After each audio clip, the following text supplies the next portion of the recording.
In the last episode, we looked at the Jat Sau action, but there's a lot more that can be said about Jat Sau, particularly because it appears very, very often in the wooden dummy form, in the Muk Yan Jong. So we thought I'd continue the discussion in this, the 15th episode, and describe how it works in the dummy and what the dummy is trying to show us about the Jat Sau technique. One thing you note is whenever someone is playing the wooden dummy form, virtually every section is going to end with a Jat Sau and a Tai Jiao. So we jerk the elbows in and we push off with the palms. These are both techniques in Sin Tau. The Jat Sau, and after the Bong Sau in Sin Tau, we do Tai Jiao. Now we're just doing both together. We're doing two at the same time because it doesn't bias one side of the body. It makes me aware of keeping my center, and it helps strengthen the weaker side. Whereas if I only concentrate on one hand, I might never develop the other one. But apart from that, there are several other places within the form where we see the Jat Sau.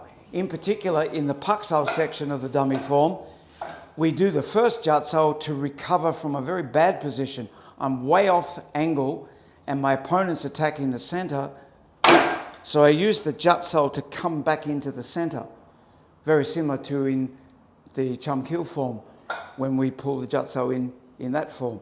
So I've lost the connection to my opponent, so I'm pulling back in.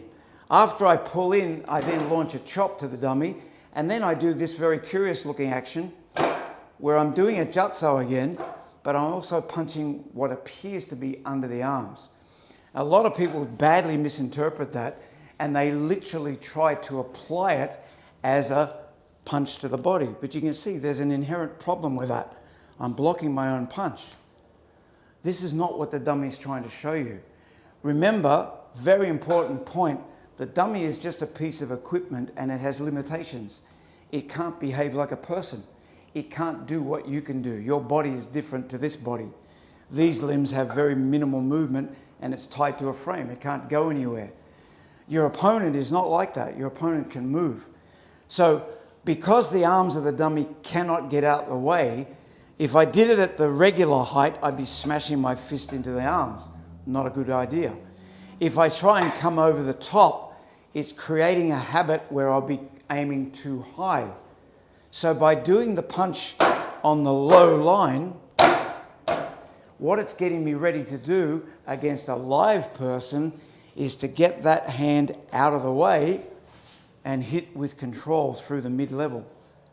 We should never in Wing Chun be trying to headhunt. If you headhunt, you're always at a disadvantage, especially if he's got longer and stronger arms.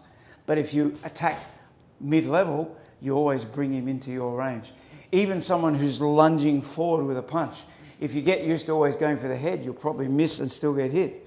But if you're always used to bringing the technique low, it acts as part of the defense as well as being the attack. So that's a little bit more information about the use of Jat Sau and how it works within the dummy form. Try to remember the dummy is not a perfect piece of equipment. You've got to use your imagination and see things that you might not otherwise see. It's many, many shades of grey. It's not black and white. That's just one very good idea, one example of that. See you on the next episode. Bye.